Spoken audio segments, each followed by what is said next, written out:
Mac Power Users, episode 623, Collaboration and Project Planning.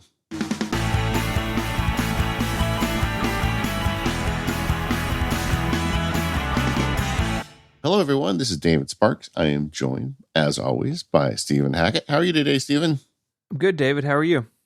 I am excellent, man. I cannot state that enough right now. I'm feeling the love of all the world. Good. Yeah, I put that word out that I was quitting the lawyer gig, and so many people wrote me to say very nice things. And I was thinking about this, talking to my wife about this. I mean, there's a lot of people who make career changes, but there are very few people who have career changes and get the immediate rush of support of people all over the globe writing them saying, "You got this." I mean, how lucky am I, man? I just, thanks everybody for writing, for joining the labs, all that stuff. I'm still, we record a little before these shows go out, so I'm still early in this transition, but I just can't get over how much easier life is when I'm not doing two big things at once. I mean, it's obvious, but it's still shocking to me. Does that make sense? It totally makes sense. It totally does. It's a big change, and I think it'll take some getting used to.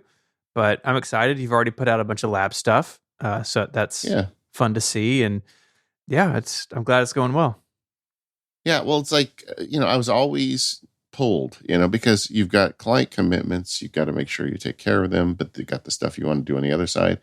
And like just in the week and a half I've been doing this, it is so refreshing just to be able to say, oh, I can just focus on the thing, this MacSparky thing now, and I can fix problems that have been lingering for years. And like, there's all this cool content ideas. I mean, there's like no lack of ideas at this point.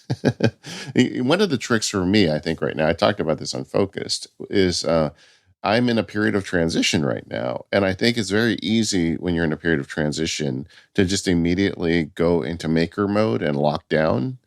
And what I really want to do is really keep an open mind to what I'm doing and not doing and how I'm doing things to try and like figure out the best workflows with this new reality that are more efficient, that, get better product out the door and all that stuff. And one of the bits of that is collaborating. I do have a team, and I thought it'd be fun to do a show talking about the current state of collaboration and project planning tools. So we're going to do that today. Before we do, though, a couple announcements. We always have the Mac Power Users newsletter. You can go ahead and sign up for that. Don't forget, there's a link in the show notes every week. And if you sign up for it, when the show publishes, you get an email with all the links from the show, maybe a little extra content. Sometimes if we have a guest, we get some pictures of their workshop or whatever. And that's kind of fun. I called it a workshop, Stephen. Well, some people, it is a workshop. Yeah. There you go. Some people, it's a sheep farm. It takes all types. Yeah. Uji, she was one of our best guests last year. We're going to get her back on. The other thing is one of the advantages, one of the boons of my new life is I'm going to be able to regularly do a monthly webinar. And I've got it all set up now for my January webinar is going to be all about my journaling workflows. And if you're interested, it's free. You can sign up. There's a link in the show notes. It's January 21. And I'm really looking forward to it. I got some cool content I'm building for that. And I'll see you there. Anything else, Stephen? I think that does it for announcement stuff. One thing I was just going to throw in here at the top, we're not really covering it today, but 15 years of the iPhone just passed. Not sure how that happened, but here we are. Yeah, were you at the Macworld with the glass tube? No. I only went to one Macworld. Is the one that we mentioned a couple episodes ago. Where you and I ice cream date? Yeah, ice cream date. That's the only Macworld I ever made it to. Oh, that's too bad. I was there. They had a glass tube with an iPhone on it. We all pressed our nose against it, and I remember when it was like a big deal. Are they going to have apps on it? You remember? Just like, and like there were icons on it that he didn't really test out. Yeah. I did a blog post on this, and you did a video on it. And so there's some great stuff about the 15-year and celebration of the announcement. What I would say is, if you ever present to people, I would recommend watching it. Especially, I think the first 5 minutes are masterful, as everyone says. But there's an article I linked at Max Sparky, we'll put it in the show notes, of the engineers that had written the apps that were on the original launch. And of course, this was a just-in-time venture. I mean, these guys were just barely getting this stuff done. The iPhone wasn't going to actually launch for something like 6 months later, and they had it barely working. So much so that, like, as I understand it, when he opened the Mail app, he had to do it in a very specific order. Like, you had to click the inbox, but not the archive or what. And there's all these rules, like, in order to get through it without crashing. And of course, everybody was terrified that Steve Jobs would crash it and they would get the blame, right? So there's this great story about these engineers in the audience with a flask. And each one, like the mail guy sitting there is like, oh, he's going to do mail. And then, like, if he got through the mail without crashing, then he got to take a hit, and then he passed the flask to the next guy. Okay, now he's doing Safari. Give it to the Safari guy.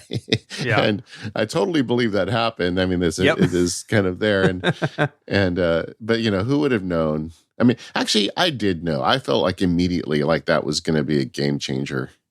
Yeah, it really is an amazing thing in hindsight. I agree with you. When I said we weren't going to talk about it, but here we are. I'm sorry. Yeah. I remember when the first announcement came out, it seemed like a really big deal, but I don't think many people, including those who did it, saw that it was going to completely change society in a way that it has. And it's like really hard to overstate that. Yeah. I remember we in the labs, we did a virtual meetup last Friday, and I told this story in there. So sorry if you were there and you already heard it. But I, of course, was there on day one. And I had at the time a Palm Trio that I had hacked to look like a Mac. Like, I had changed all the icons and everything. So I had like I don't know, what was it at that time? Leopard. I had like a Leopard Trio. But so as soon as I got it day one, I loved it so much. I remember coming home, my kids and I mean, it was just like a thing, right? And like 2 days later, my wife had a church-related event, and I went with her, and there was a guy there with his BlackBerry. And Daisy was telling me, oh, Dave got the new iPhone. And he comes over to me and says, I was wondering when I'd meet my first sheep, you know? And that's literally what he said. What a way to, like, introduce yourself to someone, right? Seriously. Like, yeah, you know, it's like, I said, no, it's cool. And, you know, I always like try to not go negative with people. I'm like, no, this is really cool. And I showed it to him. He's like, well, I didn't think any of these would get in the wild. Nobody would pay that. It was like $600, a lot of money, you know? Yeah. But then I showed it to him, and he's like playing with it. And he's like, well, they did a pretty good job, you know? And then he comes to me like 30 minutes later. He says, hey, do you mind if I look at that again? You know? And it was like, I felt like a drug dealer, right? So I'm like, oh yeah, sure, man. You can look at it. Here's a taste, you know? And so he's sitting at the table, and he's looking through Safari, and then he's looking at the browser on his BlackBerry. And then finally he gives it back to me. He never admitted it, right? But then, like, another church event, like 6 months later, of course he had one. And I didn't say anything. I didn't rub it in. I was so tempted to walk behind him and just go, bah. Yeah, so happy birthday, iPhone. Yeah. If you haven't watched that keynote in a while, take some time this weekend and do it, because it is Steve Jobs at his best. I just realized we had like 3 sheep-related references in the first 10 minutes of today's show. Well, that's okay. Pretty good. That's a record. She would be proud. Okay, but that's not why we're here today. We're here to talk about collaboration. Sartre said hell is other people.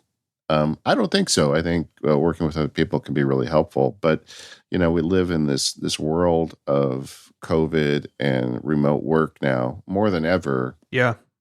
And there are a lot of tools for collaboration. This is going to be an episode where inevitably the forums are going to be filled with people complaining, how come you didn't mention app X? This is an overview. We're not going deep on these apps because there's so many of them, but we're going to talk about the ones we have personal experience with, or the ones that we believe are kind of leaders. Yeah. And we're also going to get into our workflows, and there's only so much time, guys. Yeah, and it is one of those things where, like, it's much simpler to test a copy and paste, like, clipboard application. Yeah. It's really hard to, like, make a fake project in OmniPlan. So give us a little grace. But we're going to talk about kind of what we do and some tools that we use and things that we see out in the world. Yeah. All right. Let's start with collaboration. You've got something going on with multiple people. The obvious first step of this is email, right? Yeah, I mean, we talk about collaboration. It's easy to think about things like Slack or Teams. We're going to talk about those, but what I experienced as a project manager, which was so like my job I had right at the end of my sort of career before doing Relay.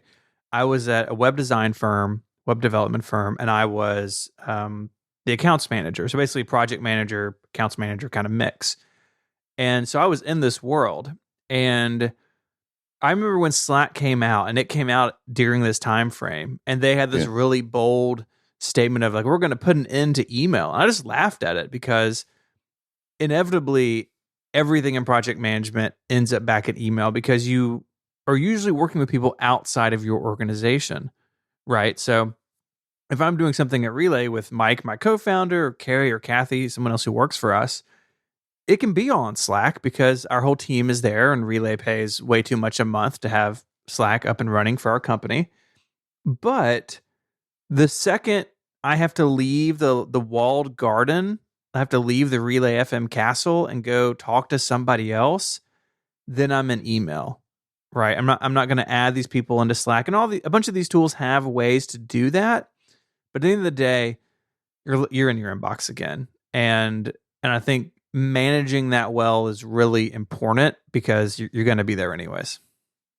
Yeah, I mean, the original outline entry on this said email dash no way exclamation point, and Stephen like added thoughts in the outline where you explain that you are using this for project management. I'll tell you, I am generally against like any project that has significant value or more than two people.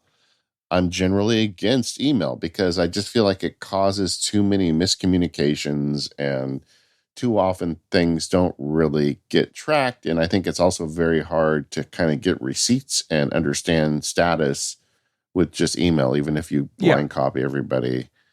And, and of course, email's everything else, right? It gets mixed up with your, with your spam mail, with your, with your birthday greetings to your friends. And all of a sudden, you can't find it. The email from your mortgage company, all sorts of stuff. Yeah.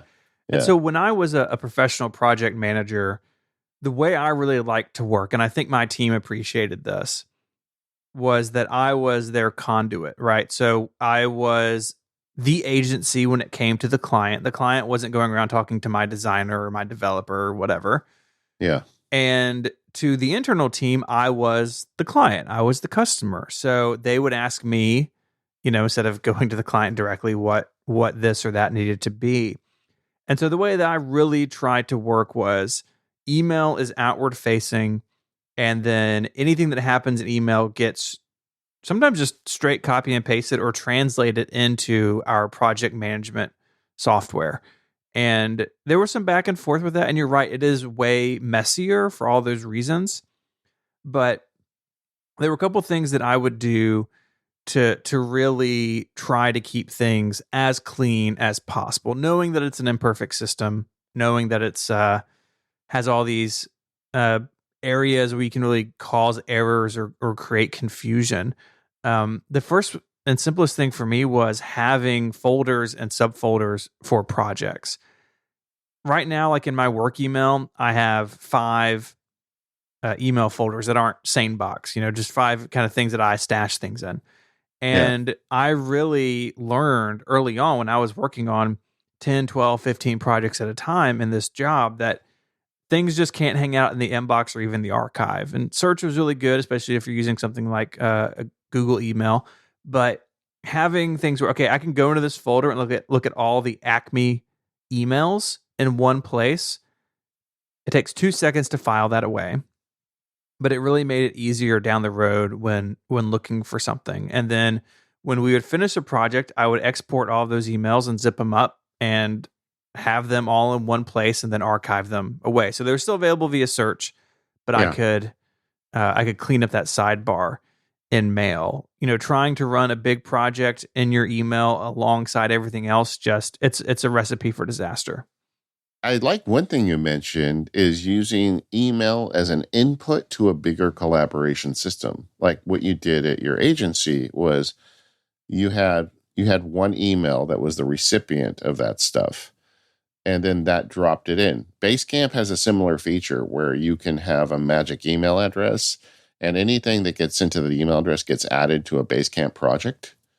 And I think that's a really smart feature because, like, if you've got a way where you can use email as kind of like an input, but not really a communication channel, if that makes sense, where you can collect stuff, especially from the outside, that's cool. But I kind of stand by the idea that, man, email can really cause trouble. So be careful if you're going to collaborate with email. Like, just to give an example of we're going to get into like Slack in a minute, but like a real basic communication tool I've used in the past. Like I did a screencast project for a company a few years ago, and they wanted to use Google services for everything. And I said, well, how are we going to communicate? And they're like, email. I'm like, oh, that's bad. I said, I made a Google Doc because they wanted to work in Google. So I literally made a document and just put timestamps in and said, here's where I am, this is what's going on, and here's my outstanding questions. And I would just use text colors in a doc, but it was like a chain of communication that was in a document, which I know that sounds weird, but that worked better than email for communication in that project. Yeah, it can really be that simple. Some of these tools we're going to look at, the feature list is so long, you got to scroll for a mile in your web browser to read them all. But sometimes these simplest things are the best tools. Another thing, and something really that I learned from you over the years, is sometimes you just got to pick up the phone. And I know that's not everyone's first move. It's definitely not mine. But there were times, even in Slack or some other collaboration environment, where we could type things back and forth for 2 hours, or we could have a 5-minute conversation and get to the bottom of something and make a decision or clarify something. And even when I was a professional project manager, there were some customers, some clients who they only wanted to meet in person, or they only wanted to have phone calls. Others just wanted email. But really, you can build all of these things together, and you should just know when, sometimes it is best to have a phone call or to have a conversation in person as opposed to email or Slack or whatever.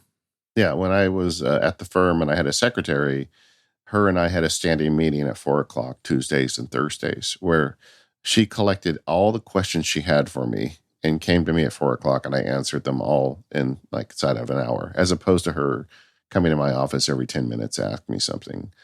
And that worked really well. I mean, Stephen and I have a similar thing. We get on the phone once a week. Am I the only show you do that with, where we do the show prep with a phone call? Yes. Probably. Yeah. I mean, you've got time zone issues with your other shows, so I can see that's true. Yeah, I mean, this is the only show I do with another person in the United States. Yeah. But Mike and I, every Monday morning, like I start my work week, the first thing after I take my oldest kid to school, come home, and Mike and I have a standing call every Monday morning for the same reason. We could do that in Slack, but very often it's like your example you just gave.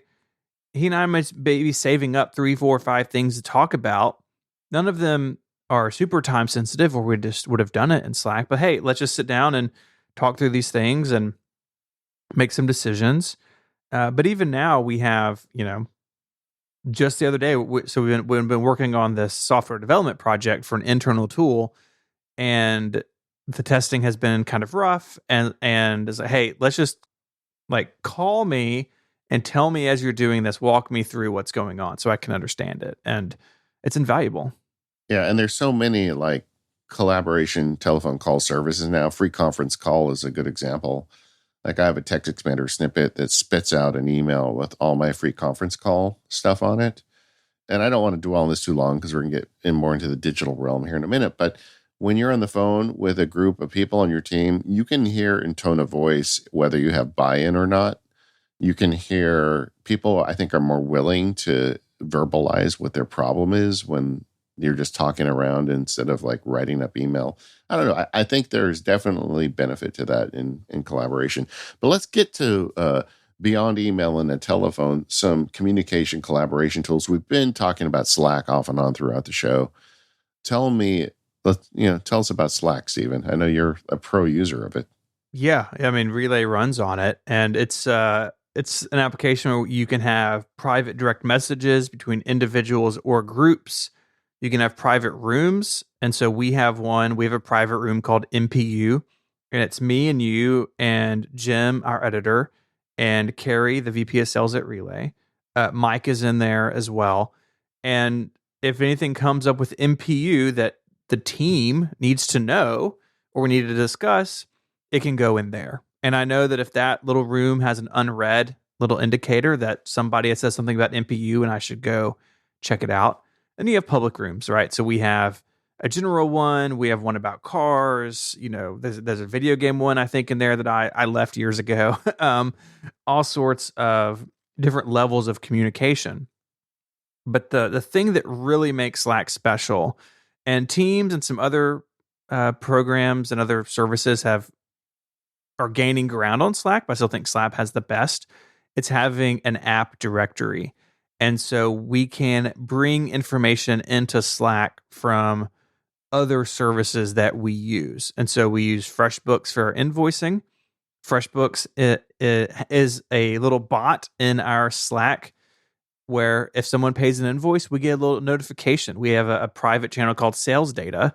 And we just go, oh, FreshBooks, invoice, 7235 was paid by so-and-so. Or they tried to pay it and their card failed. So maybe we need to reach out to them and see if there's something we can help with. Same thing with Airtable, which we use for some tracking. And the list, like on the Slack website, just goes on and on and on with tools you can bring in and connect to Slack. So you don't have to go out and check a bunch of different things. And some of these even work the other way around. And so you can make changes in Slack or say something in Slack and say, hey, I want to send this message over here and attach it to this card in Trello, for example, or whatever the case may be. It's been really instrumental in how we've worked now for a really long time. Yeah. I mean, I think Slack is a great tool for an ongoing team. If you've got ongoing communications, if you've got a group of employees, or if you've got a long-term project, because just like Stephen said, you can break up into rooms. I got to tell you a secret, Stephen. Like, I have 2 other shows that you're not a co-host on. Right. What? Well, and occasionally something goes wrong. Usually it's like I screwed up an ad or something. And I don't know why, because you and I are buddies, but whenever you step into because I never see you in those rooms, and suddenly you just like come in and say something, and I'm like, it's like Dad just showed up. It feels like Dad. I gotta say, I do have this weird role, right, where like I'm a co-host, and yeah, it's strange. I get that. That's cool though. But I do think like if you've got a team, this is a great way to communicate. Yeah. And we're going to talk about some other tools over the hour that might be more appropriate for you, but the general idea of quick communications to anyone, this is superior to email and text messages in like 1,000 ways. Yep. And it's free. Third-party apps. Yeah, it's free. But if you use it significantly, you'll end up paying for it. And I just really like the model of it. I'm surprised, because I know Google came at them. Microsoft is now coming at them with Microsoft Teams. But Slack just continues to kind of stay at the front of this. And in my experience, if I were choosing one today for my company, it would be this one. And but maybe we should talk about Microsoft Teams a little bit, because that is a big competitor that a lot of people are on. Yeah, and for good reason. Microsoft has been able to bundle it with Office 365. On Windows 11, it's just like there as the default chat and VoIP solution, or Skype. Teams is on the surface very similar to Slack, where you've got different rooms, direct messaging, all that sorts of things.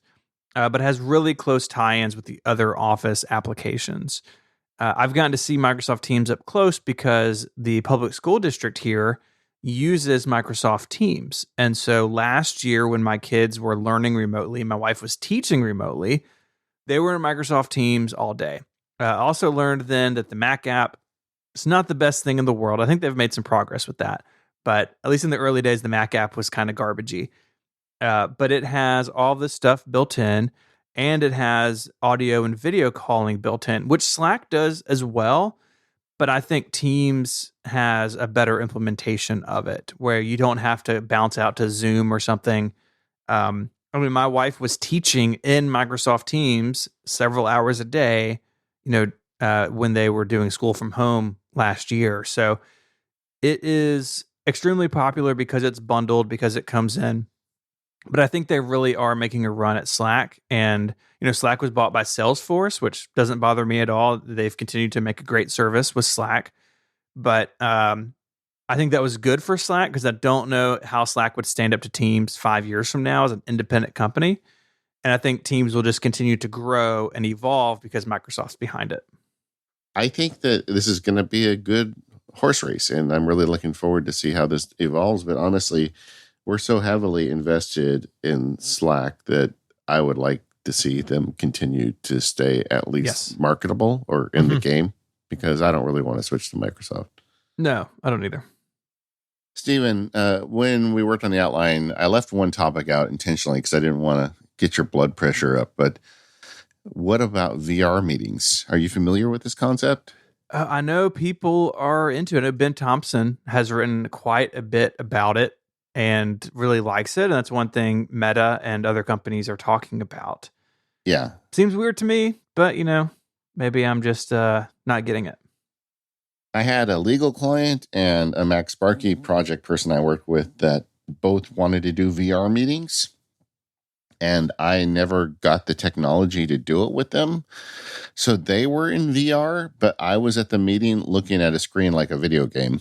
And so I don't really have good experiences with it yet. It just seems silly, but I actually think there may be something to this. I'm more positive on the idea of VR. And I do think if the technology gets better, if the headsets get lighter, there might be something to that, right? Because I have the Oculus, the first generation one, and one of my favorite things in it is just go to Machu Picchu. They've got this thing where you feel like you're there walking around in it, and it's gorgeous. And I don't know. I think when we're stuck in our offices or homes all day, this could eventually turn into something. And I think there might be something for it in the future. It's too early now, and the technology and the hardware really isn't out there, but that's just something on the radar. We'll see. I think maybe in the future, you and I will be doing our weekly planning call in a chateau in Switzerland. What do you think? I mean, that does sound pretty cool.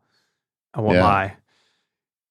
Another component of this, maybe a little bit closer to planet Earth, is file management, right? With any project comes assets, whether it's documents or graphics or video, whatever it may be. Yeah.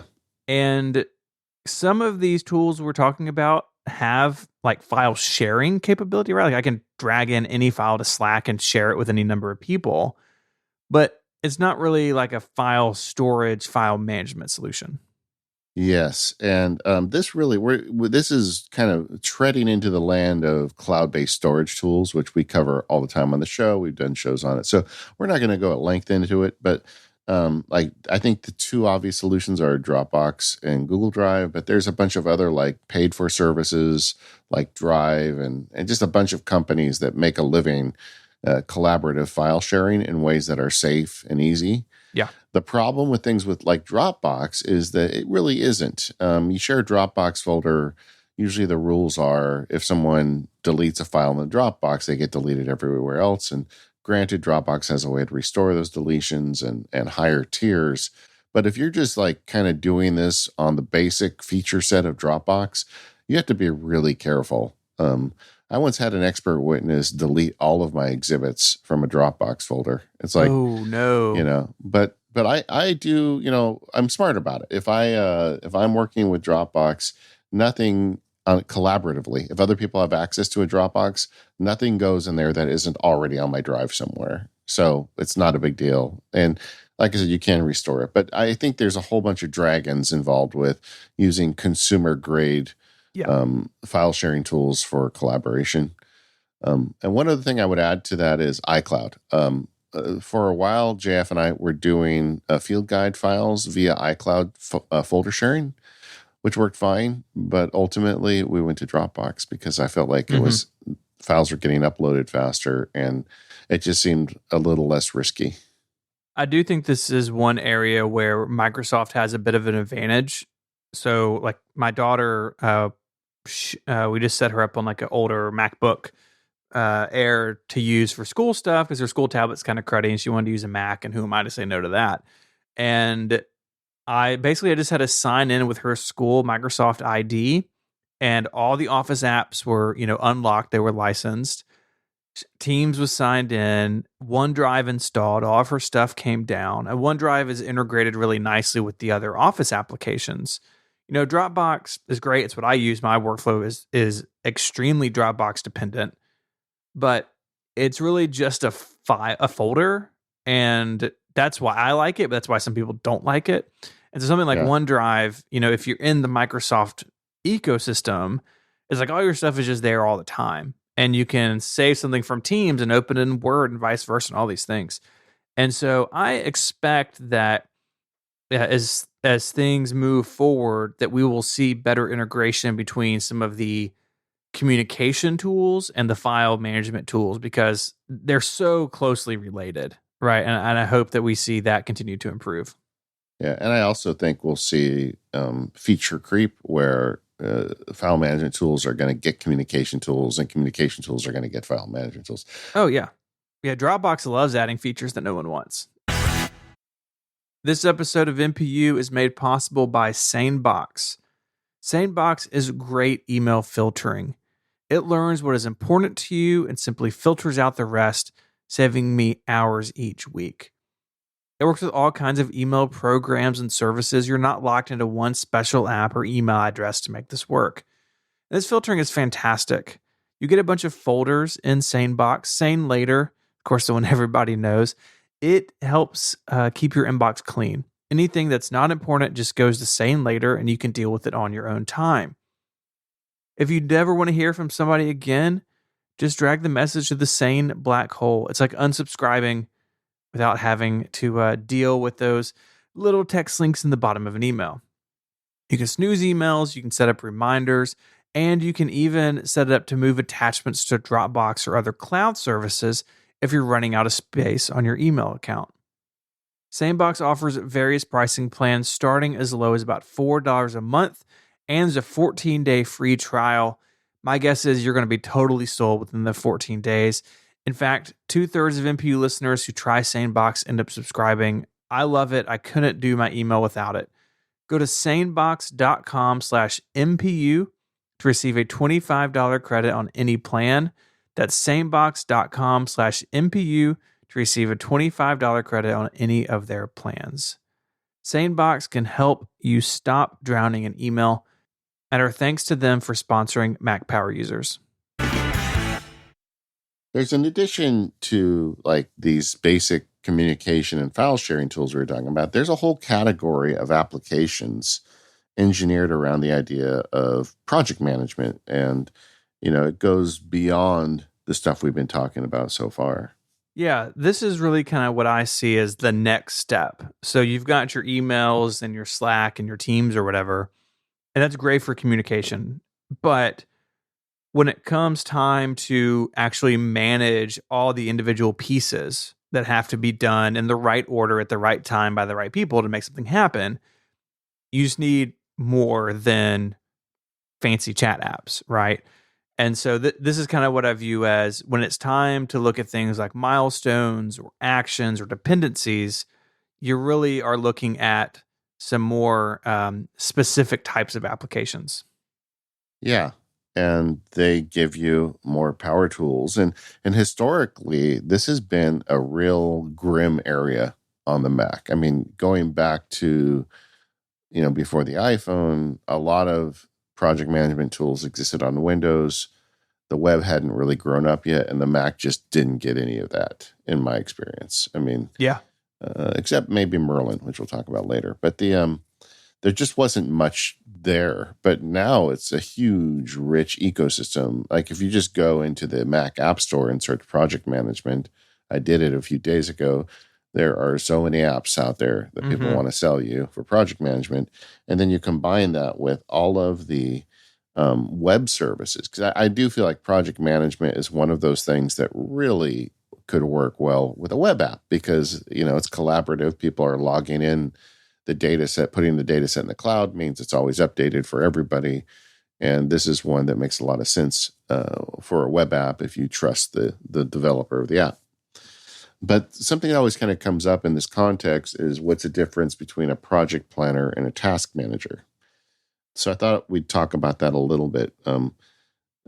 When we've talked about task managers a lot on this show, and they generally, to my mind, a task manager is a list of tasks. Now, you can group them by project, and good task managers let you do that. And they have lots of ways to kind of keep track of a project via task manager. Even some of them are collaborative, like Todoist. Are you still using Todoist? Is that your main one now? Yeah. Yep. And it has some collaboration tools in it. I don't use them with anybody, but if you and I wanted a shared list in Todoist, we could totally do that. For me, I think that the difference between task management and project management really is the elevation in which you're standing, right? So task management is, I need to write this copy, send it to the editor, upload this image, render this video, right? Yeah. But project management is way above that, looking at, okay, that's just one little part of this, but we also have to do it in this order with these customer sign-offs as we go. And you can shoehorn all that into a task manager, but it's really nicer to have some of the tools that we're going to talk about in a second that give you different views into that, give you the ability to create dependencies and link things to time, things that you just don't get in most task managers. Yeah. And project management is inherently collaborative. It doesn't need to be. You could run that software just for a single person. But, generally I find task managers something more solo and project management's more collaborative. But like I said, that's kind of up to you and your choice of apps. But project management software is next level. It's the 20,000 foot versus the 500 foot. Exactly. View. There's some common elements of project planners. I mean, you did this for your software development company. What were the things you looked for in a project management software? Yeah, the big thing for me was really clear tools when it came to deadlines and what happens if that deadline moves, right? And so we're going to talk about Gantt charts and stuff in a second, but when, like, the agency I worked at, we had our approach that was waterfall, where basically project is sold, there's scope and stuff that has to be taken care of, then it's designed, and then it's developed, and then the content is put into the website, and the website goes live, right? Yeah. And each one of those steps is really like 15 or 20 or 100 steps, and they have to go in the right order. And so if 2 miles upstream of you, something happens, it's going to disrupt the flow downstream, right?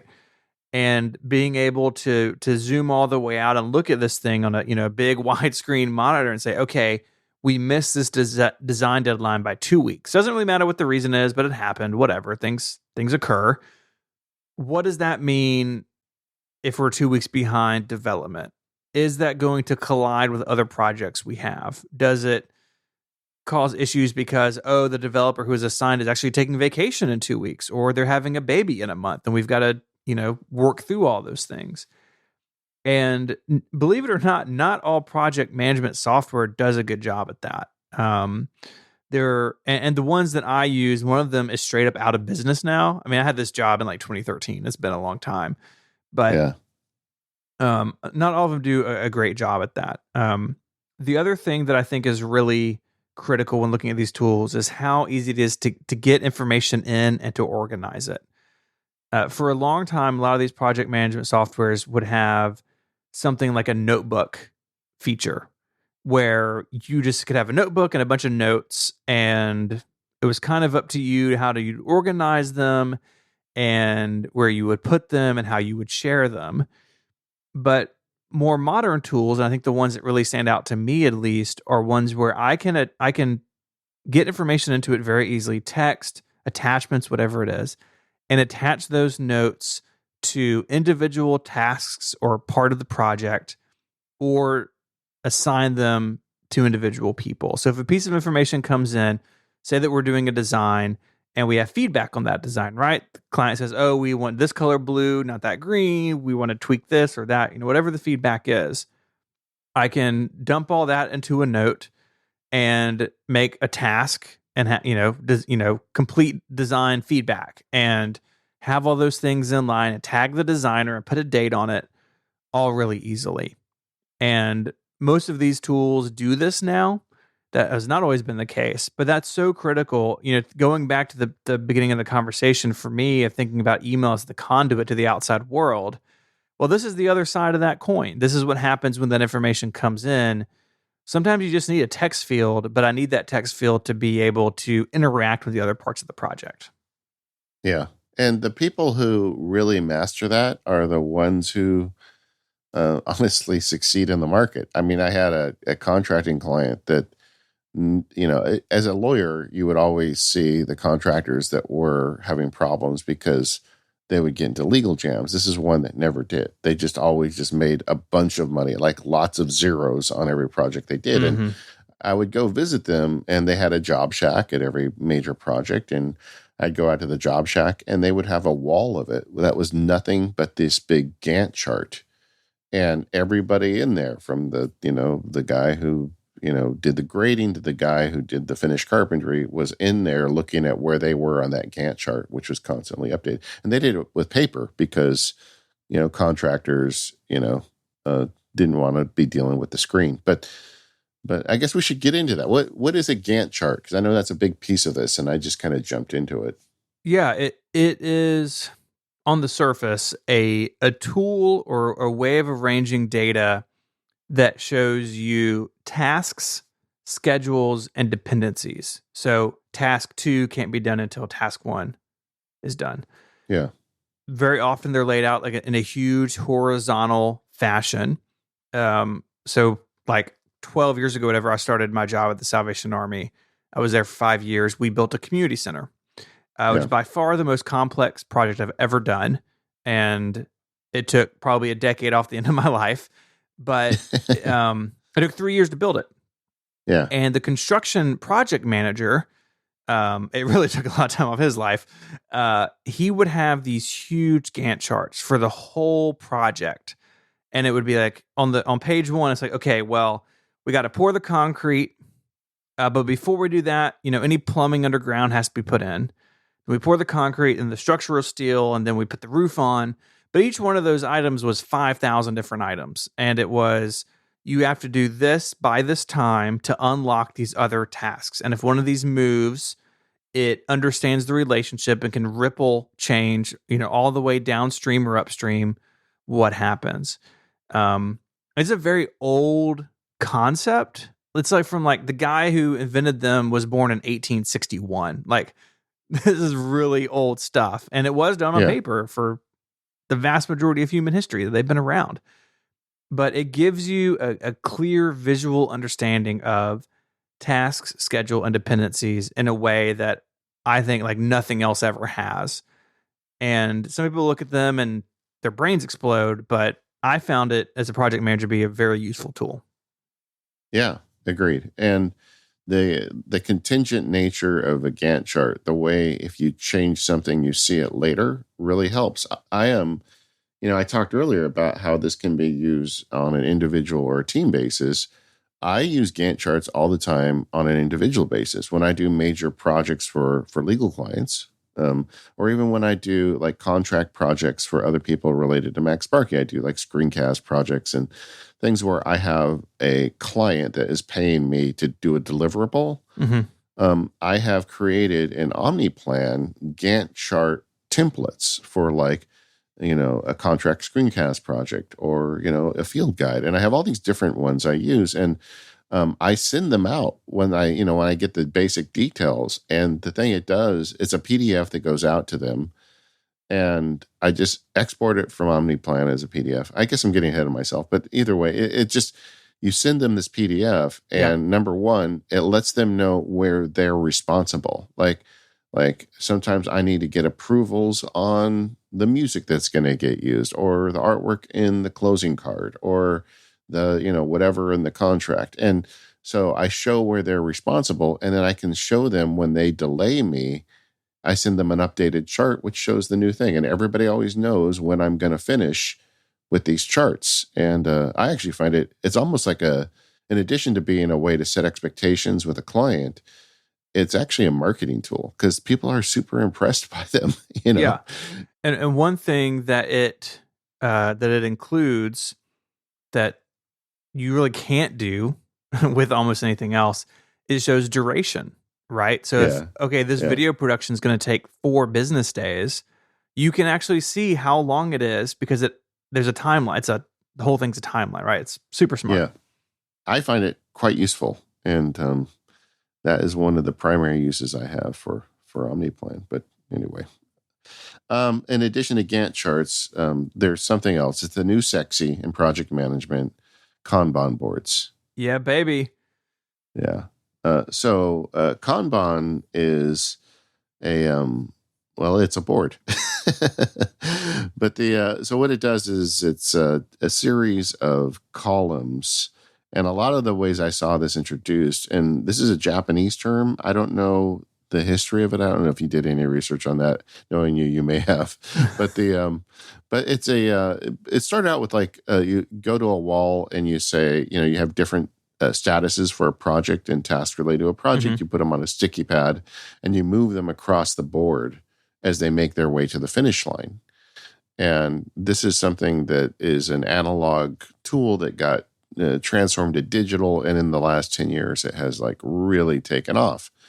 And I think the reason it takes off is because it really works well, especially with a team.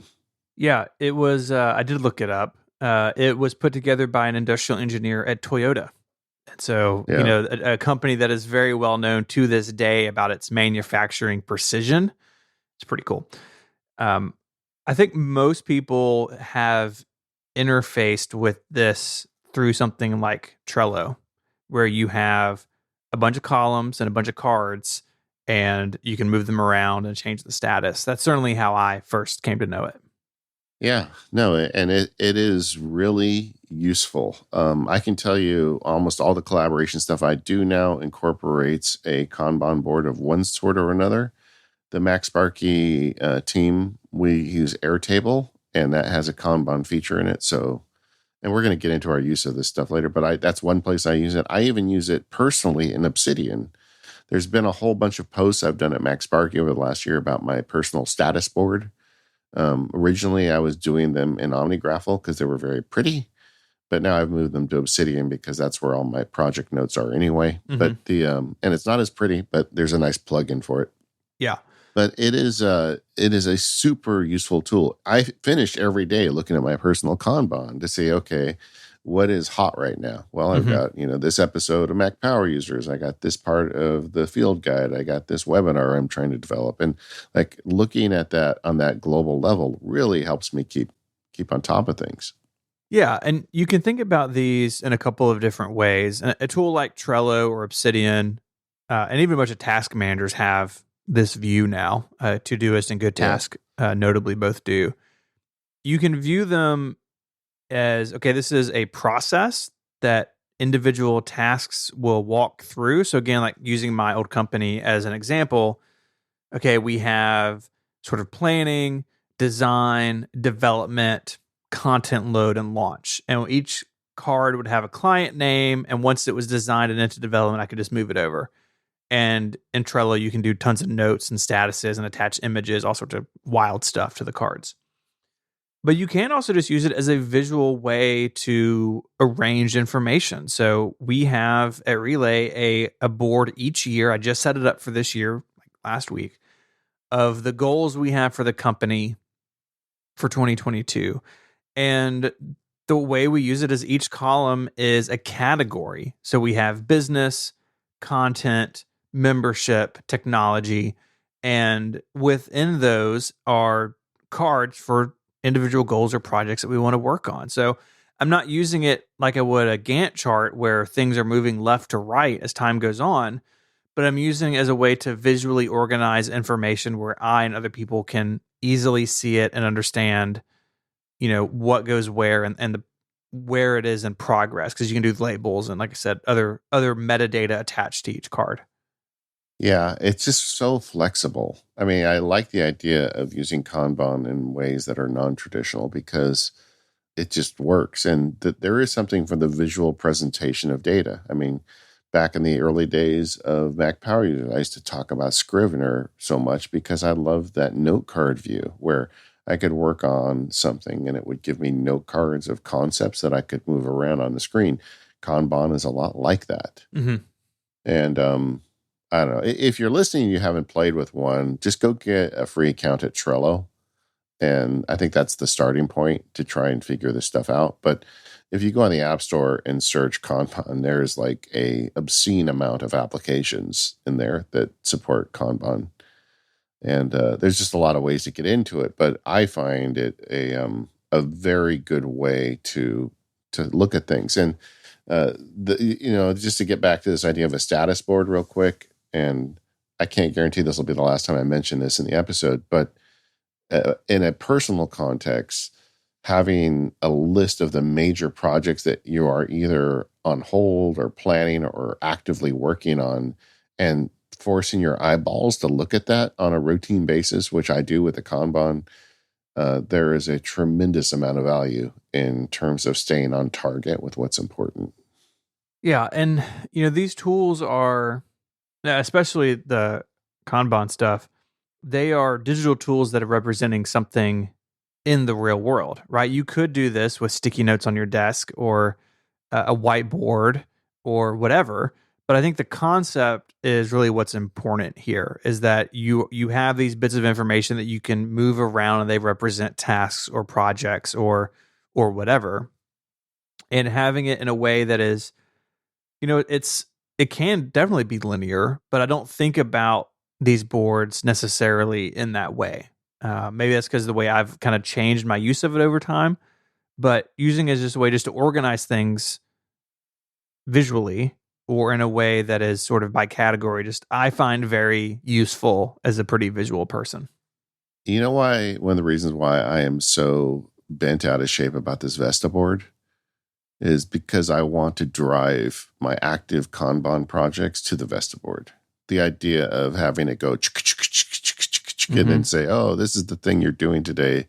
This is your deliverable. I mean, I think it's dumb. I still haven't decided whether I'm going to buy it or not. But but there's something to that, right?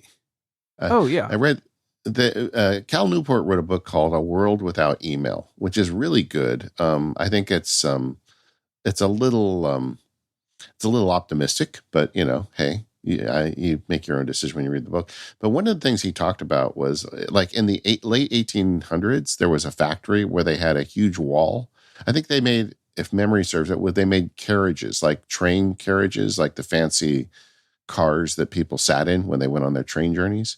And they had basically a Kanban board up against the wall where they had brass plaques, and they would say who's responsible for it, and they'd move stuff around like on a factory wall. Yeah, that's cool. And that, honestly, that's the Vesta board attraction for me, is the ability to stick stuff up there that is like super important right now and just have it right in my face like that. But I don't know, we'll see. But maybe I'll wait until after you buy yours first. Oh boy. This episode of the Mac Power Users is brought to you by Indeed.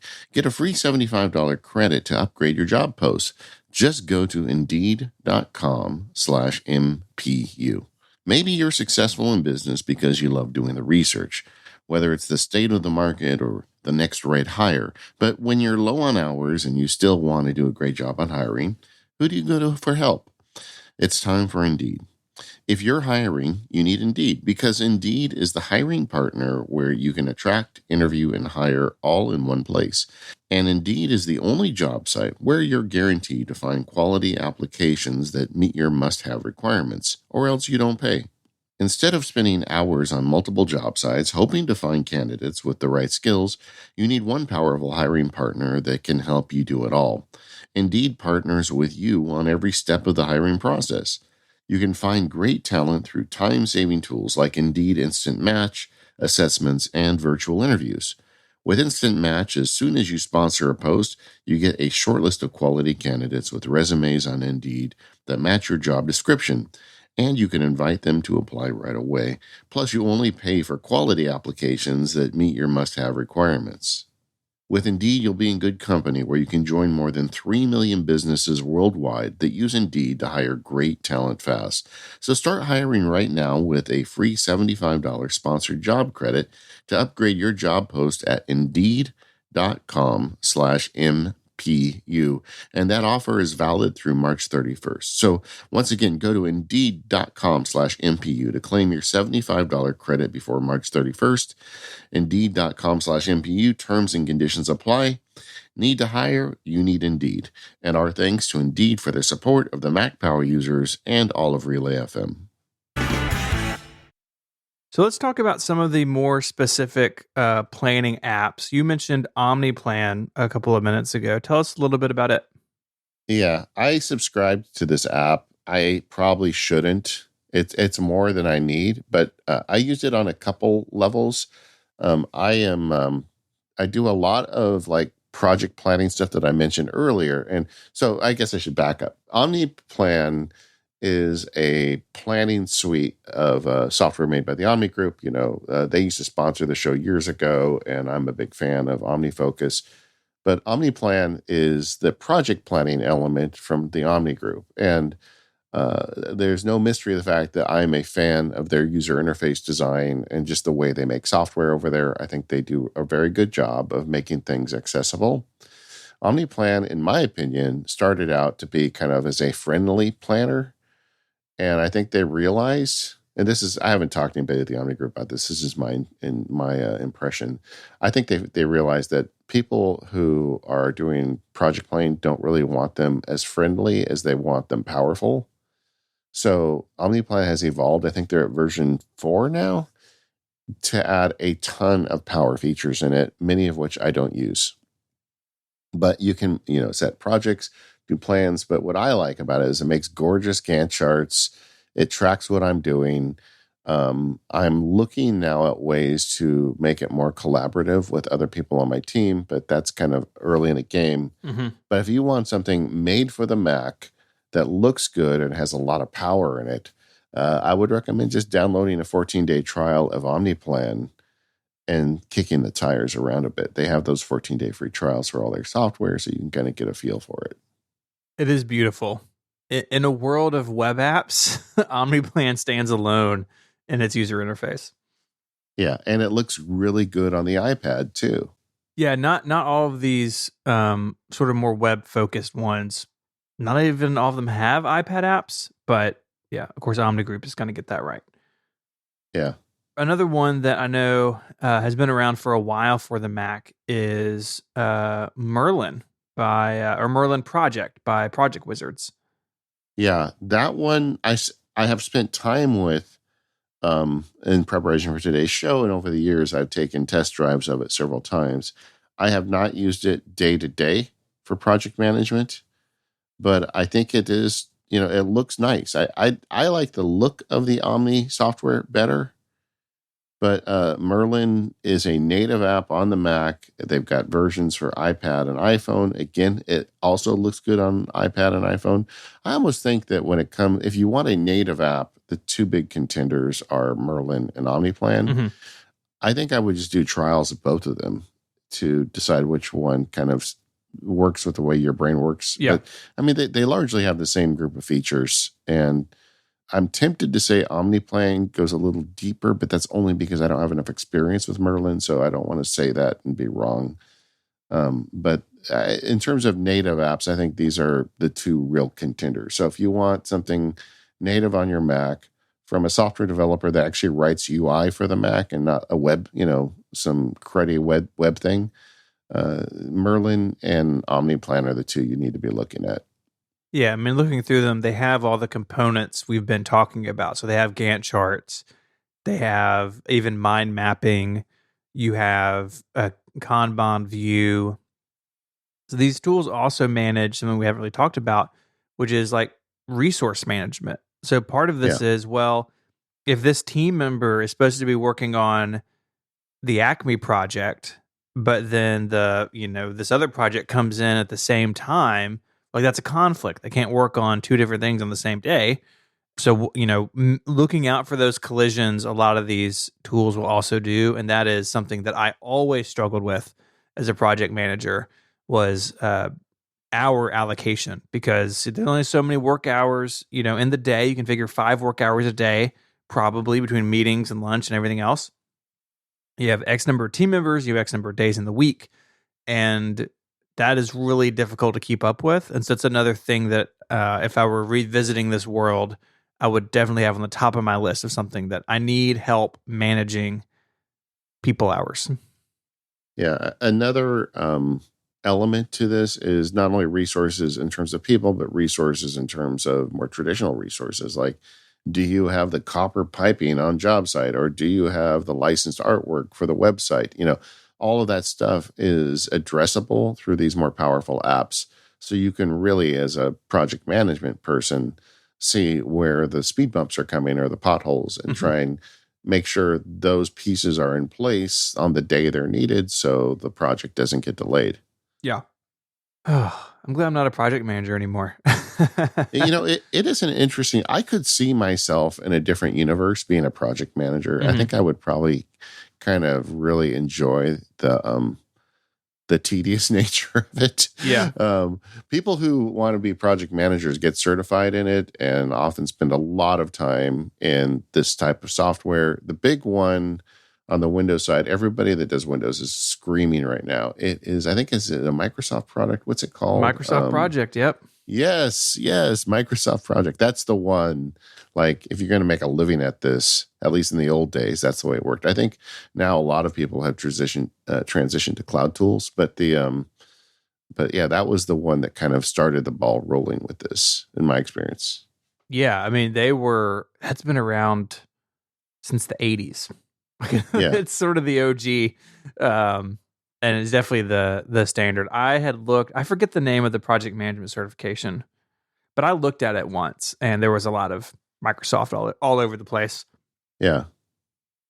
One that I'm using right now, actually, on a freelance project that I'm just a component of, is ClickUp. And so this is on the web. They have complete like online collaboration. And again, it has all of these components that we've talked about. And this is a very crowded space. Like, I have firsthand experience with ClickUp, so it's the one that I wanted to talk about. But there are dozens and dozens of these out on the web. And it's really great. So I can go in and I'm just handling one part of a bigger project. So I'm sure there's parts of this project that I can't see because they have put my access around this one component, but I can go in and I can see all the tasks on a list or on a calendar or on a Gantt chart. This is really the app that I had in mind a second ago when I was talking about I need to have a note or a piece of information attached to a certain task or a certain time or a certain person. ClickUp does that really, really well. And I've been really happy using it. I'm using it with an agency, and I'm just sort of like a random freelancer on it. But it has been, it's been really cool, and I think it's a good example of if you're looking for something web based. I've been happy with it. Yeah, I have talked to many friends because I am looking actively at this stuff. I mean, this show didn't just come out of a vacuum, right? I've made this big transition in my life. I'm trying to bring my big boy pants to the way we manage Sparky Media, and make sure we get good stuff out and it's on time, and greasing the squeaky wheels. And project management, I think, is a big piece of this that I need to take on. And ClickUp has been recommended to me by multiple people that I respect. And like, I have a trial account in there now, and I'm looking at it. And this is really an impressive product, especially if you're using it in the collaborative nature, like I'm talking about, not like, making an OmniPlan Gantt chart, but really just like trying to do proper project management. Now, This is not Microsoft Project. It is not like that kind of thing. It's much more of, in my limited testing, it's much more of a Kanban friendly environment for managing projects than it is kind of like the traditional project manager. But it seems really well made. It seems really stable. I mean, with a web app, that's what you need. I haven't kind of researched the ownership of it before I sign up for these web services like this, especially if I'm going to be putting my team's, my livelihood into it. I want to make sure that, I'm not dealing with some, company that's disreputable or somebody I don't trust with my data. But initial experiments with ClickUp for me have been very good. Yeah. And another one that I think, and you've probably come across in planning, what your moves are going to be in this area is Monday. Which is a pretty great name for this. Yeah. And now Monday does you could run an entire business in Monday because they also have like CRM for sales management and HR and recruitment tools. Like they have a million things in here. But it's another example, I think, of something that's really nice on the web, very collaborative. They have mobile apps. You can take it on the go with you. But while I don't have firsthand experience with it, I've talked to people in preparation for this who use Monday, like at their jobs, and have been pretty happy with it and view it as, it's kind of does everything, but it does most of it pretty well. Yeah. I mean, I feel like that's another like contender. Monday and ClickUp are two of the ones that seems to constantly come in. Another one that is probably not as broad as Monday is MeisterTask, which is a good way to get a Gantt chart and basics out with the project management. That product has evolved over time. I think it used to be called, I'm going to get it wrong, but they've had a bunch of different like Meister, MEISTR, like related services, but it's really kind of got, I don't know, they hired people or whatever, but it's got a lot prettier and a lot more stable over the years. And now it's all falling under this task, MeisterTask. And it's another one that I would recommend looking at if you want to try and do this on the web. Yeah. I think those are the three that I agree are the ones I would start with if you need something more full featured than a random Trello board. Yeah, and Trello is good, but I do feel like there is like a next level to this stuff. Yes, definitely. I'm going to get so much email because everybody has an advocate on each one of these platforms. And I understand that Trello has added a lot of features, but I think Trello really is best at its most basic level. But either way, I'll tell you that I have been starting to play around with ClickUp. Like I said at the top of the show, I am really trying not to make a lot of commitments to new platforms and things right now. Just keep my mind open and look at things.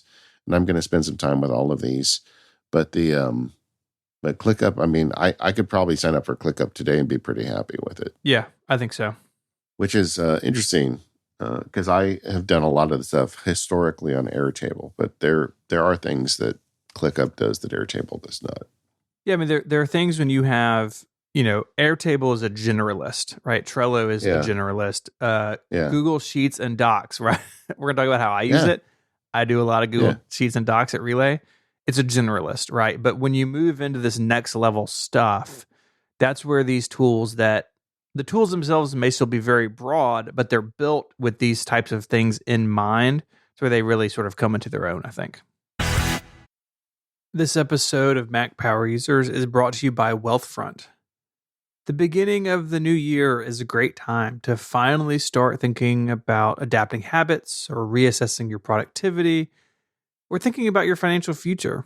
Or, no judgment, maybe you plan on just staying on the couch in 2022. I totally understand that. But you can still do a useful thing while you sit there. Check out wealthfront.com. You can start investing in no time with Wealthfront's classic portfolio, or make it your own with things you care about, like socially responsible funds, technology, or hundreds of other investments. Wealthfront was designed by financial experts to help you turn your good ideas into great investments without the hassle of doing everything yourself. Don't want to spend hundreds of hours trying to lower your tax bill? They help you do that. Not sure how to rebalance your portfolio or even what rebalancing is? They do it for you automatically. Wealthfront is trusted with over $28 billion in assets, helping nearly 500,000 people build their wealth. And the best part is their product is simple and powerful. It has 4.8 stars in the Apple App Store.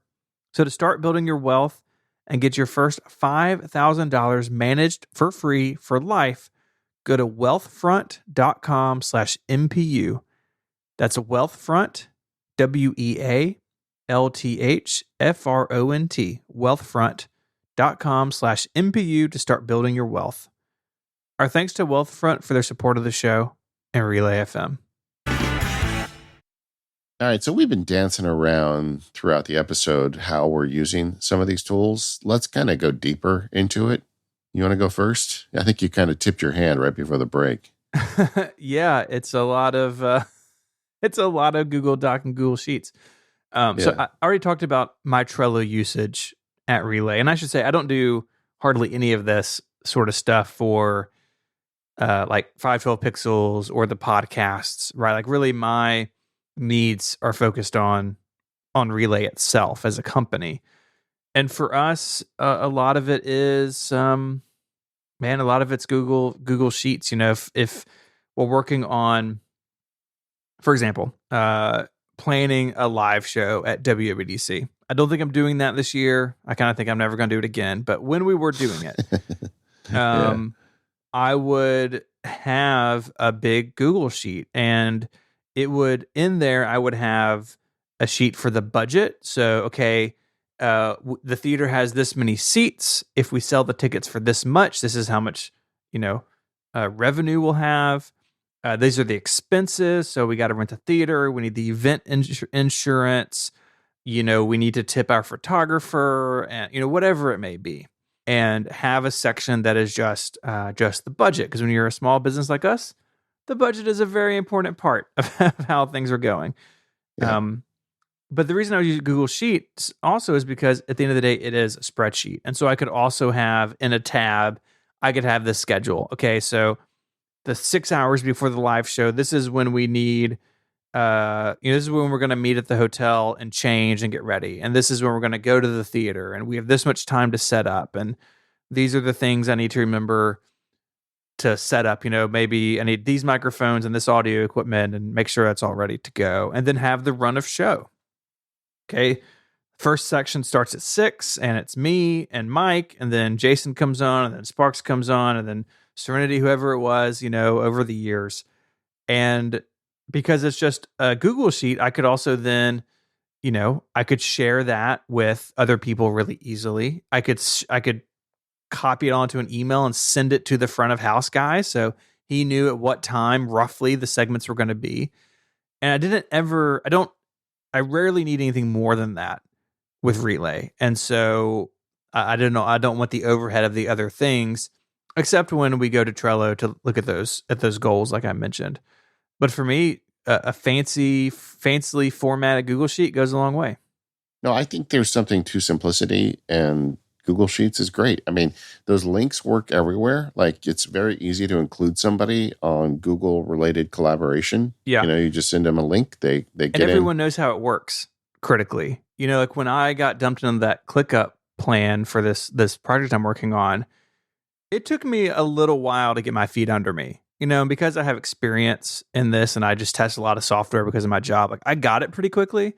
But I did have the thought of like, if someone random was just added to this, like it's a little overwhelming. And with the Google Sheet, I feel like I can send that link to anyone and people are going to be just fine.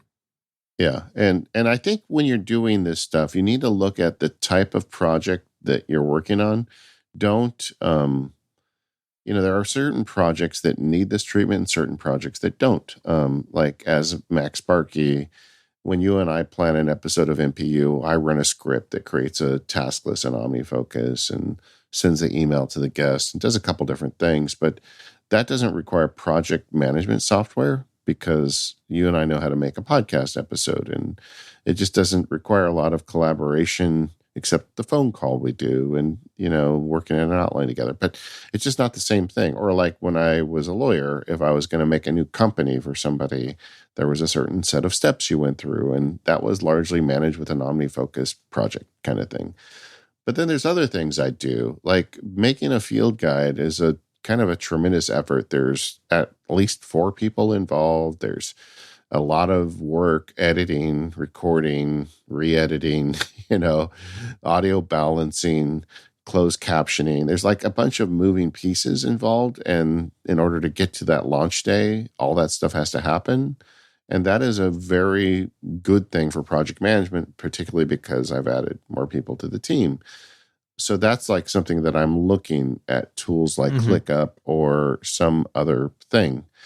And the same thing as a lawyer, when I was doing, like, if we merged 2 companies, there was a project management component to that. I usually ran that through OmniPlan and shared it with people. I liked running OmniPlan as a project management tool on things that I wanted to be in control of, because I didn't want other people making changes. That Sure. way it all went through me, which added a little extra work for me, but allowed me to kind of keep in control of it. I guess that's a personal failing of mine. But I'm also a big fan of just team collaborative tools. And we talked about it at the top of the show, but the one I left out that I'm using still is Basecamp. And the reason is, I guess I should just tell my sordid history with Basecamp. I read some of the books by the guys at Basecamp. I thought they're pretty smart. I know that they've had some, some a real self-own over at Basecamp last year. Yeah, there was some stuff that was a little weird, but but in general, I like the idea of the Basecamp software. It's very simple for a team to use it, and it's got several components. It's got a calendar component. It's got like kind of like a campfire component, they call it, where you can just like talk. They've got specific threads. They've got tasks that can be assigned and projected back. It's not really good for the historical, like there's no Kanban really element to it, but just as like a place to keep a team together and have communications and ideas about what's going on. Well, I started using it, and I had a full account several years ago for the law practice, and I was sending all of my clients separate Basecamp invites, and so I could have all their files stored there, which is like file storage. We talked about Basecamp does that, and it was kind of nice in the sense that we could comment on the files on the Basecamp. The clients could have access to them. Everything was good except for the fact that I learned an important lesson. If you're in a service business, requiring your clients to sign into any web service is never going to be good. I did the trial of it with like 5 clients that were super techie and they loved it. And then I, loaded it out to like all 100 clients, and the 5 that loved it still used it, but nobody else really did. So I eventually shut that down. But on my team, the Max Sparky team, when it started, it was just me and my virtual assistant, who is very smart, but not particularly into technology. And she really, got into Basecamp because she understood how it worked. Like the to-do item has a big checkbox, and right. And when I assign something to her, she gets an email that says, David gave you this. And when she finishes it, it sends me an email that says she finished this. And she really took to that. And like, we've never mentioned Notion in this whole episode, but we did a whole episode on it last year. So go listen to that episode. But people are using Notion for this too. But like, if I tried to bring her into Notion, it would not land as well, if you know what I mean. I mean, that's such a huge factor. It is like, choosing a tool affects everyone on the team, right? Like one reason among many that we don't using this stuff at Relay very much is because Mike and I don't want to share tasks. Like we both used to do it, so we don't have a shared task list. Like, just the way that we work, and maybe it's being control freaks. Like I do not want someone else to put something else in my task manager, nor do I want them to check something off in my task manager. And so when we communicate, we have our stand-up call on Mondays that I mentioned a little while ago. Very often, he and I both will come away with 3, 4, 5 tasks to look at or to take care of. And I just know that he's going to put it in whatever system he wants, and I'll put it in whatever system I want. Because we would not play together well in something bigger. And that is a factor to consider, especially if you have, like you said, varying levels of interest in technology or technological know-how on your team. Yeah, but like if I need Leilani to get the closed captioning files on a certain group of videos, that really lends itself to a task, And with Basecamp, I can create it for her. I can give her the resources she needs, the CC files, the text files, and I can make a YouTube, not a YouTube, I can make a screencast video showing her how to do it. And I can upload that to the Basecamp task too. And she can go in there and get everything she needs to understand how to do the job and do the job. When she's done, she can click the box and I get a notification that she did it, And to varying degrees, I'm using those kinds of tools throughout the MacSparky stuff I produce now, because I'm doing a lot of content now. And, I get paid to make stuff, not necessarily do the back end processing. So I'm trying to build a system where I can make a lot of content, but also have a life. And the thing is, Basecamp landed with her, but then I started bringing in other people, Adina does all the MacSparky artwork, and she's in there, and she can upload the art files, and her and I can have conversations. And then JF and I work on a lot of the post-production on the video. So I've got all these people helping with stuff, and that gives us a common area. And I look at things like ClickUp and some of these other resources, and they're really not as good for that kind of communal space. They're more of a specific project. So I'm right now kind of trying to keep an open mind about all this, but trying to figure out what does that mean for me? And we're making this show. I don't have all the answers. I think, maybe what I'll do is keep Basecamp, but also have a ClickUp component that would replace what I'm doing with Airtable. Airtable is what I'm using for every field guide. There's a separate Airtable, and it's got a bunch of Gantt charts in it and a bunch of views to show me what's in production, what is in post-production, what needs closed captioning, what needs attachments. I've sliced it and diced Airtable a million ways, and I have this massive template for every new field guide. But then that's got links to Obsidian where I've got outlines for each video. And there's all these weird things going on, and I'm trying to figure out a better system for it. Mm-hmm. But to add to the complication, I have multiple people now that need to see the data and be able to work with it. So it's all a little bit up in the air for me, but I do use project management quite a bit. Historically, I've used it, and currently I'm using it, and I want more than what Google Docs has to offer, to be honest. I mean, I get that I could probably pull some of this stuff off with Google Docs, but it wouldn't be as well. And I love the ability to click a button or, trigger a contextual link and see exactly what I need to record today on a field guide, or exactly what the status is on the blog post we're developing for next week, or, that is really nice. And I think there's a whole lot to this now. I definitely leaning more into web services than I have historically. I'm not sure that in the long run, I'm going to be using native apps for this project management stuff. I'm starting to see the web as probably the go-to place for me ultimately. But I'm also trying to look at many options. I want to pick a reputable company. I want to feel like whatever I invest in is going to be there for a while and not be creepy with my data. Yeah. I don't have all the answers in this one. I would love to hear if people are using some of these cloud services in the comments at talk.macpowerusers.com, what they've really gravitated toward. But it's exciting times. This episode of the Mac Power Users is brought to you by ZocDoc. Go to ZocDoc.com/MPU to find the right doctor right now. When you need a doctor now, not in a few days or a few weeks, and definitely not in a few months. If you need to see an MD ASAP, you need ZocDoc. Just download the ZocDoc app. It's free, and it's the easiest way to find a great doctor and instantly book an appointment. With ZocDoc, you can search your local doctors who take your insurance, read verified patient reviews, and book an appointment, in person or video chat. So you never have to wait on hold with the receptionist again.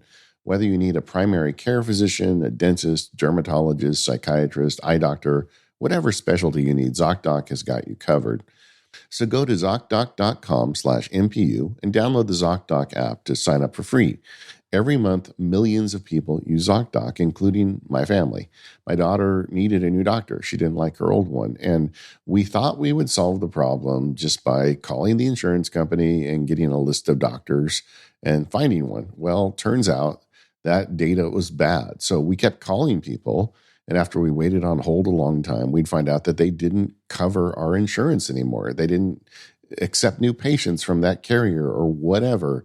And we spent like an hour on this. And then I found out about ZocDoc, and we found a list of doctors that had good reviews that my daughter was interested in that actually did cover our insurance. And we were able to book it right in the app. It was awesome. So anybody who wants to get a doctor should check out ZocDoc. ZocDoc makes healthcare easy, and now is the time to prioritize your health. So go to ZocDoc.com/MPU and download the ZocDoc app to sign up for free and book a top-rated doctor. Many are available as soon as today. So that is ZocDoc.com/MPU.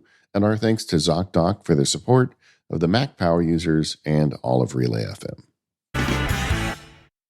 We've talked a lot about project management and tools and strategies, but one thing that I think is actually a really important part of a project lifecycle is the wind down. So back in my project management job at the web agency, one thing I would do is after a project launched, I would start a timer for 4 weeks. And within those 4 weeks, I would put together basically a report of the project and how it went. So I would look at everything from the budget, any change orders, how it would just commentary on how it went, things I thought that went well, things that didn't go well, things I thought we learned, things that we would change in our process because of something that came up in this project.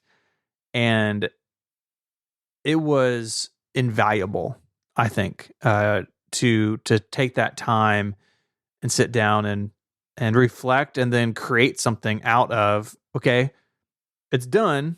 What did we learn, etc. Yeah. Have I ever, I think I've shared on the show the story of my first trial. Have I ever done that? Probably, but let's share it again. All right, short version. As a very young lawyer, all I wanted to do was get in court and argue a case, and the firm I joined said, we're going to let you try cases, right away. So I got hired, and my first trial was like 2 months later. And the other lawyer wrote me or called me and said that he was from Texas. He's like, son, I looked up your bar number and you don't have one yet. Says, I'm going to tap dance on your head, So it really got me fired up. So I spent all this time. I went and did my first trial, and it went well, and I won. Great. Yay. Hey, hooray. But afterwards I wrote a letter to the judge and said, hey, that was my first trial. Would you be willing to give me a critique as a judge? And he did. He said, oh, yeah, come in. We'll have lunch together. And he's a really nice guy. And that's cool. And he told me some things he thought I could have done better. And I thought that was really helpful. And he says, but the thing you need to do, because this was an old warhorse judge who had been a lawyer for a long time, then a judge. He said, you need to sit down as soon as you finish every trial and just write out everything that happened and your comments and your thoughts and what you learned and what went wrong and what you could do better immediately after the trial. And that advice I have carried throughout my career. I've got all these things I've written after I finish a big thing. And I used it for trials as a young lawyer, but then as I transitioned to more transactional work, every time I'd finish like a big merger or a big transaction, I would do it. And as MacSparky started to grow up, I did the same thing for that. Like I've got all my notes when I finished the paperless ebook, that I did in iBooks Author. And I've got my notes here from when I finished iPad at Work for Wiley Press, like so long ago. And so I've come to do, when I finish a big project, I just sit down and write down lessons learned, thoughts on the process and everything immediately. And I find that a hugely beneficial step. And doing it before everything escapes your brain, for me, is the only time I can really do it. And I've never had an excuse to talk about it on the show, but I wanted to share that because I think this is something that everybody could benefit from.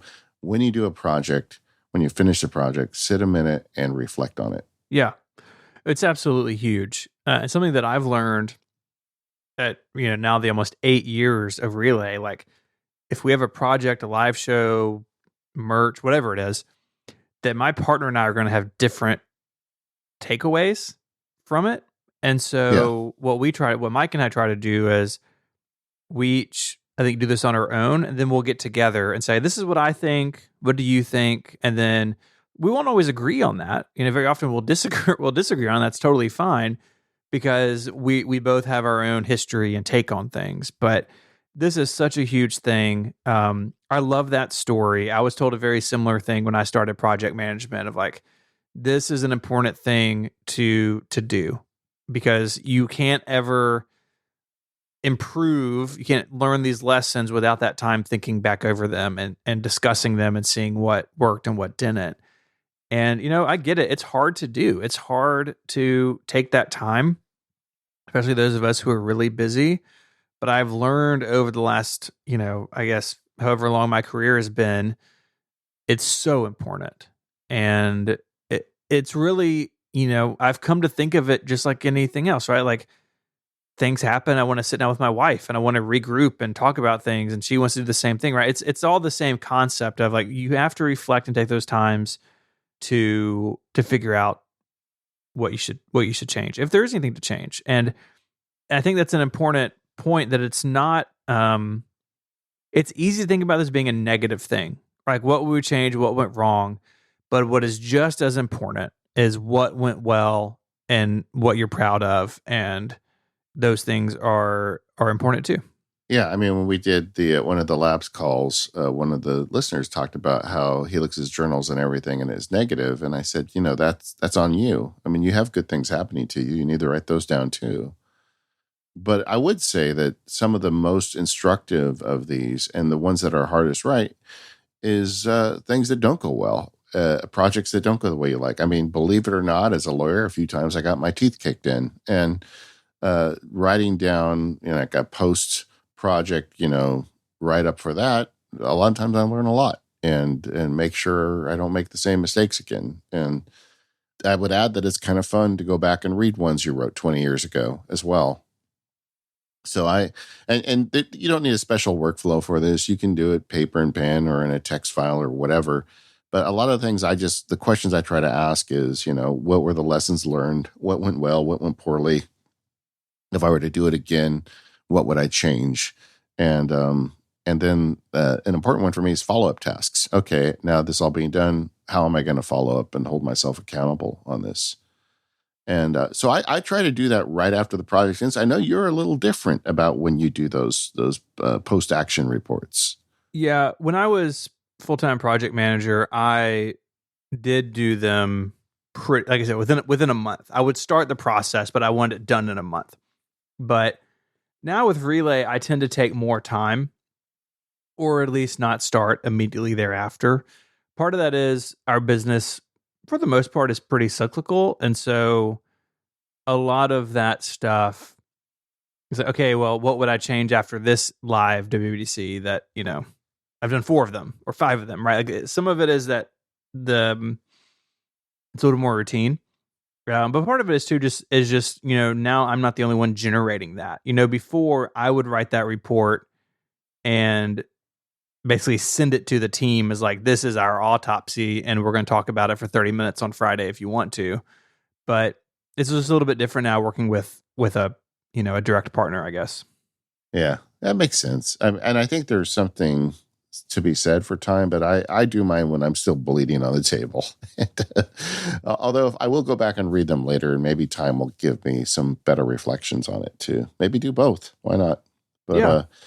If we're going to talk about projects, I'm going to talk about Project Wind Down. So if you're out there and you're thinking about doing some big projects, build a system for yourself to do Project Wind Down and allow yourself to learn from all this hard work you're doing. Mm-hmm. And if you're using one of those big project management tools, you're working in a team environment, whatever is the outcome of that, put it in there with the project. I would do that at my job because 6 months down the road, the client may call and I want a complete encapsulation of their project, right? Like it's an Amber or it's in that Indiana Jones warehouse. And my reflection on it, or the team's reflection on it with team input, was just as important as when we did what in hindsight. And so I like keeping those things with the project when I can.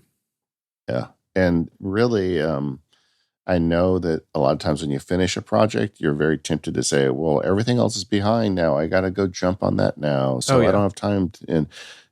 just give yourself time. Like, I mean, not only does it have a benefit of making what you do better going forward, there's some value to these things. Like the week that we announced that I'm no longer a lawyer, all those emails came in and I was stopping to answer them and trying to get everything going. And that was a crazy week for me. But I really did stop to journal and kind of post, because the project for me was shutting down the law practice. So I'd finished it. So I tried to write and journal and think about that stuff that week. And I feel like when I'm old and drooling on myself, I may come back and read that week's posts or writings and really treasure them. You've got to make time for that stuff in the moment, even though you feel like you don't have time.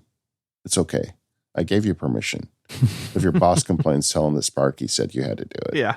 Send him a timestamp. All right. On More Power Users today, we're going to be talking about 2022 Apple hardware. Stephen and I both have a lot of thoughts. So if you're a subscriber, you can check that out. If you want to be a subscriber, we got a link in the show notes. Subscribe to the Mac Power Users. You can get ad-free episodes and that bonus content every week. In the meantime, though, we want to thank our sponsors. That's our friends at SaneBox, Indeed, Wealthfront, and ZocDoc. And we'll see you next time.